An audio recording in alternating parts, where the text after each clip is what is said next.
Okay, so available na sa Digital Walker starting July 25 itong Nothing Phone 3. Pero talaga naman pinag-uusapan yung phone na to ngayon dahil na rin sa updated na glyph interface. Dati meron tayong mga ilaw-ilaw sa likod, ngayon nandito na lang siya sa bilog na monochrome display. So titingnan natin mamaya kung anong mga pwede natin makita sa display na yan. Pero higit sa lahat, anong value or performance yung makukuha natin versus dun sa presyo ng phone na to. Again, sa Digital Walker natin to pwedeng mabili at dalawa yung configuration na pwede nating pagpilian. Yung una ay yung 12 to 56 GB, 44,999 pesos. Pangalawa yung 16 512 GB, 50,999 pesos. At again, magiging available to sa lahat ng Digital Walker stores nationwide starting July 25. At yung i-unbox at i-review natin ngayon ay itong color white na 16 512 GB na configuration. Unbox natin. Okay, so ito yung box ng Nothing Phone 3 at makikita natin sa harap, kagaya nung sinabi ko kanina, yung updated na glyph interface. Pag open natin, makikita agad natin yung clear na jelly case. First time ako makakita na may jelly case na kasama yung Nothing Phone. Tapos meron tayong USB-C cable, SIM injector, at documentation. Ito na yung ating Nothing Phone 3 na color white 16 512 GB. At ito naman itsura ng Nothing Phone 3 kapag nakalagay na yung jelly case. So unahin natin pag-usapan yung bagong glyph interface. So kagaya na sinabi ko kanina, meron na tayong monochrome display dito at makikita na natin dyan yung notifications, yung oras, at iba pa. Pakita ko na lang. Meron tayong capacitive button dito sa may gilid. Pwede nating i-hard press yan. And para makita natin yung toys. Yun ang tawag nila dito, glyph toys. Ayan. Halimbawa, ayan, yung ating battery percentage, yung ating stopwatch. Ayan, pwede nating i-start yan. Long press lang natin at ayan, magka-count na siya. Okay? Long press ulit para mag-stop. Tapos long press para mag-reset ulit. Tapos, tingnan po natin. Ayan, meron tayong oras. Tapos, ayun. Ito naman yung parang spin the bottle. Parang ganun. Ayan. So, sa ngayon, yan pa lang yung mga available na glyph toys. Pero, sabi naman ng Nothing, dadami pa ng dadami yan sa mga susunod na software updates dahil may available na API, parang ganun, para sa mga developers. So, pwedeng sa bawat application, meron tayong makikitang unique na glyph toy para doon. At kapansin-pansin din na talagang nakaprotrude yung dalawa natin or tatlong camera dito. Mas angat na angat lang yung dalawang camera. Ayan. Tapos, malinis naman siya. Overall, yun nga lang, wala na tayong mga ilaw-ilaw pero parang transparent pa rin yung design niya. Tapos, dahil glass to, syempre kapitin ng smudges. Pero hindi naman halata dahil color white yung nandito sa atin. Tapos, protected ng Corning Gorilla Glass Victus yung likod ng Nothing Phone 3. So, if ever lang naman ayaw yung gamitan to ng case, huwag kayong mag-alala kasi hindi agad-agad magagasgas yung likod. Pero ingatan nyo, yung nakaprotrude na mga camera dito sa likod kasi siguradong yan yung unang-unang naka-expose kapag inilapag na natin sa surface. Ngayon, kapag tinignan natin yung mga gilid, makikita nyo dito sa may right side yung ating power lock button, pati na rin yung non-essential, essential button. Tapos dito sa may left side yung ating volume up and down buttons. Tapos dito sa taas yung ating secondary mic, secondary speaker. At dito naman sa may ilalim yung ating SIM tray, main mic, USB-C port at yung ating main speaker. Ito yung ating SIM tray. So, dalawang nano SIM yung pwede nating ilagay dito sa kanyang SIM tray. Pero maliban dyan, meron tayong support sa eSIM dito sa Nothing Phone 3. So, pwedeng isang nano SIM plus isang eSIM or dalawang eSIM. Walang dalawang nano SIM. Kaya if ever lang naman na kaya ng budget natin, go for the 16 512 GB na configuration kasi nga wala tayong lalagyanan ng microSD card. Hindi expandable yung storage nito. And according to Nothing, IP68 yung ating ingress protection dito. So, fully resistant siya to water and dust. Pero wag na wag niyo isasubmerge ng matagal sa tubig dahil hindi po to action camera. Pang ano lang yun, accidental purposes lang. So, if ever na aksidente nating nalublob sa tubig, okay lang, di tayo mag-aalala agad. Basta iaahon natin agad-agad. Tapos, aluminum yung ating frame dito. At kung sakali nga na ayaw nyo nitong black, meron pa tayong color black na Nothing Phone 3. Pagdating sa display, meron tayo ditong 6.67-inch flexible AMOLED na 1260p yung resolution at 120Hz yung max refresh rate. 10-bit yung color natin dito. Corning Gorilla Glass 7i yung protection. 4,500 nits yung kanyang peak brightness outdoor. Okay, konting opinion lang. Alam kong mapapansin din ninyo. Dito sa likod, ulitin ko lang, Corning Gorilla Glass Victus yung protection natin. Pero pagdating dito sa harap, Corning Gorilla Glass 7i yung protection. So, sobrang downgrade compared dito sa likod. Meron naman tayong pre-installed na screen protector out of the box, which is good. Pero, dapat Victus na rin. Sana ginawa na nilang Corning Gorilla Glass Victus harap tsaka likod. Kasi, ang mahal naman ng phone na to, di ba?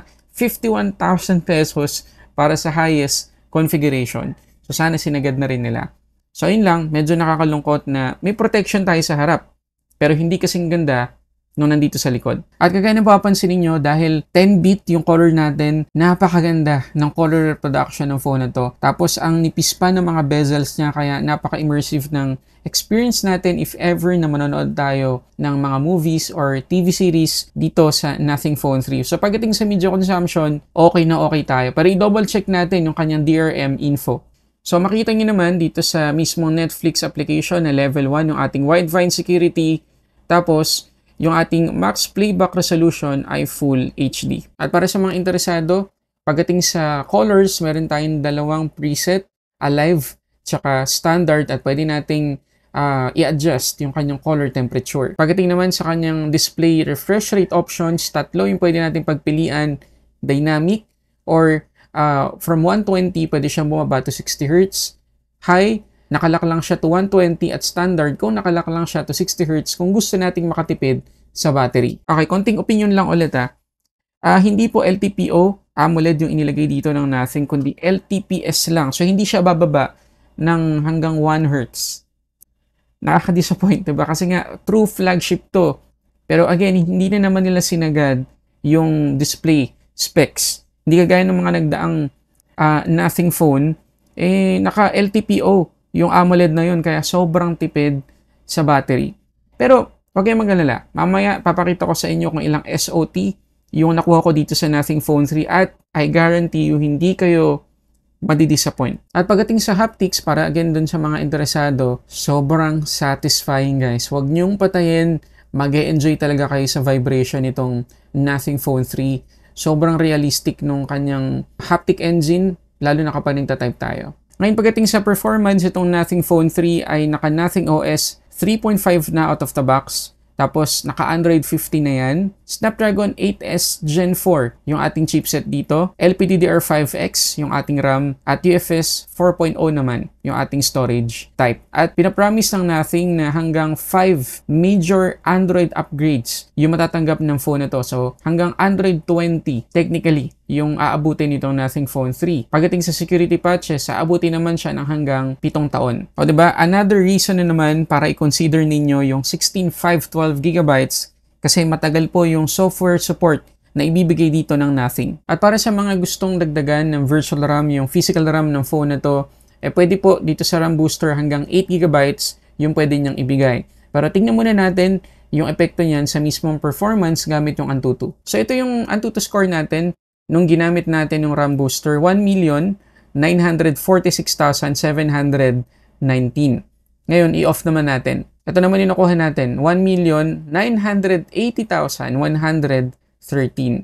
So, mas maganda po yung performance kung hindi natin gagamitin yung RAM booster. Ngayon, pagdating sa gaming, hindi rin tayong madi-disappoint dito sa Nothing Phone 3. Halimbawa dito sa Racing Master, sagad na sagad yung ating graphic settings. Pero sa mismong gameplay, wala tayong makikitang kahit anong struggle, walang hiccups, walang stutter, walang frame drops, walang kahit ano. Sobrang smooth, napakaganda ng performance. Yun nga lang, mga 10 minutes, 15 minutes ko palang nilalaro yung game na to, nakaramdam na ako ng alarming heat sa likod. Maganda daw inilagay na cooling system dito ng Nothing, pero sa experience ko, hindi masyado kasi ang bilis uminit kasi ilang minutes pa lang ako naglaro, talagang may mainit na dito sa likod.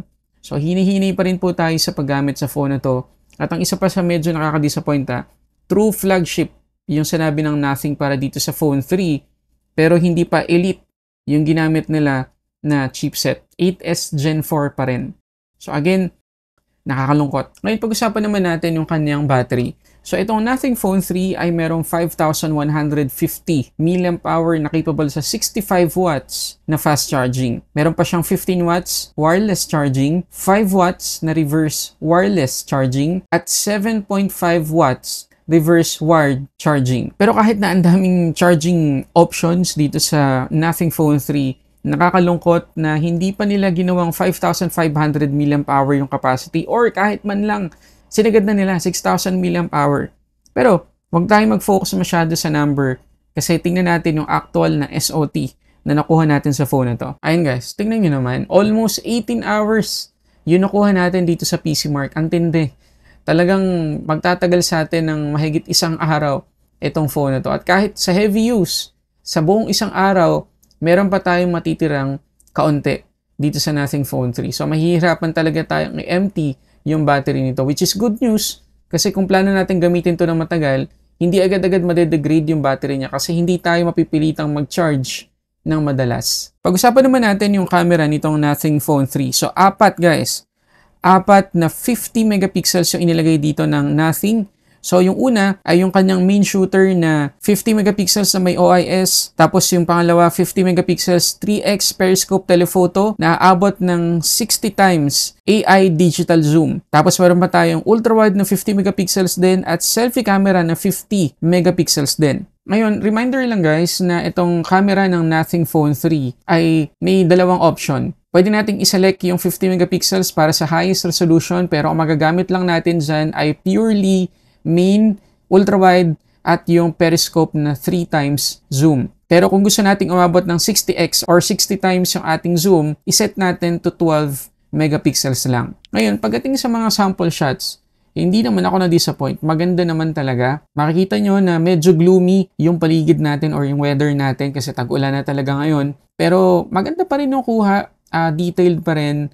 Okay yung colors niya, hindi naman sobrang saturated, hindi rin naman maputla. Para sa akin tamang-tama lang, realistic pa rin. Ngayon, meron pa tayong ibang pwedeng gamitan dito na mode. For example, yung portrait. Makikita nyo rin na pasado guys, maganda yung quality ng kanyang portrait shots. May halong AI yan, pero nagamit naman ng mabuti kasi maganda yung quality. At pwedeng nyo rin gamitin yung macro mode kung sakaling gusto ninyong mag-take ng mga magagandang close-up shots kasi detailed pa rin. Ngayon, tingnan natin yung pag-test sa kanyang zoom. So, dito sa unang sample, makikita ninyo na talagang ang layo nang naabot nung 60x or 60 times na digital AI zoom. At ang linaw pa rin ng quality. Sobrang layo niyan guys, pero kitang-kita pa rin ang mga bintana. Halos hindi pa rin blurry. Ngayon dito sa pangalawang test, nag-umpisa tayo sa 3x, tapos nag-6 times tayo, at sagad na 60 times digital zoom. Pero makikita ninyo na ang pahangit, diba? Kapag naka-off yung AI.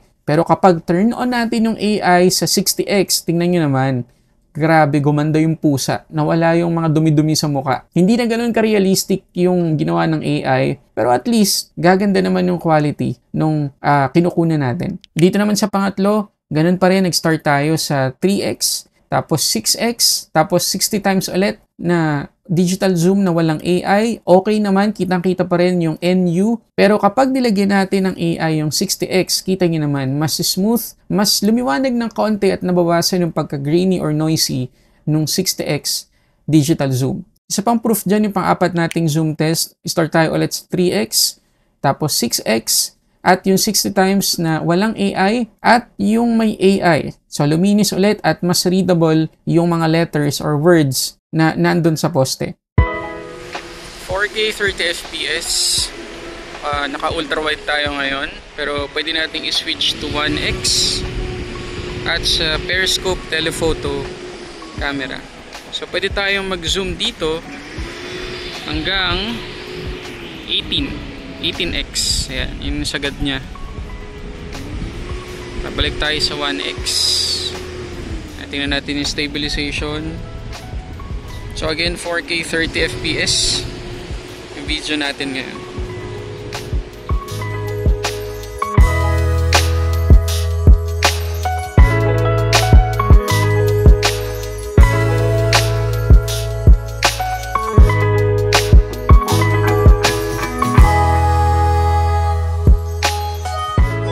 Okay, so overall guys, pagdating sa camera, para sa akin na okay naman.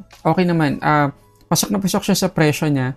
Pagdating sa apat na 50 megapixels dito sa Nothing Phone 3. So, halos wala naman akong question pagdating sa camera performance ng phone na to. Yun lang. Kagaya na sinabi ko kanina, medyo nakulangan ako sa display or sa screen protection. Pangalawa, hindi pa nila isinagad sa elite version ng Snapdragon yung kanyang chipset. So, true flagship siya ng Nothing sa brand overall. Pero sa napakadaming flagship phones ngayon, iwan na iwan yung specs ng phone na to. Pero sa actual performance, kagaya naman na nakita ninyo, umpisahan na natin sa display. Ang ganda ng color reproduction ng phone na to. Tapos ang ganda rin ng camera, ang ganda rin ng battery performance. Kita nyo naman almost 18 hours. Tapos aabot ng Android 20 itong Nothing Phone 3. So, matagal-tagal natin magagamit. Tapos may protection din yung likod niya.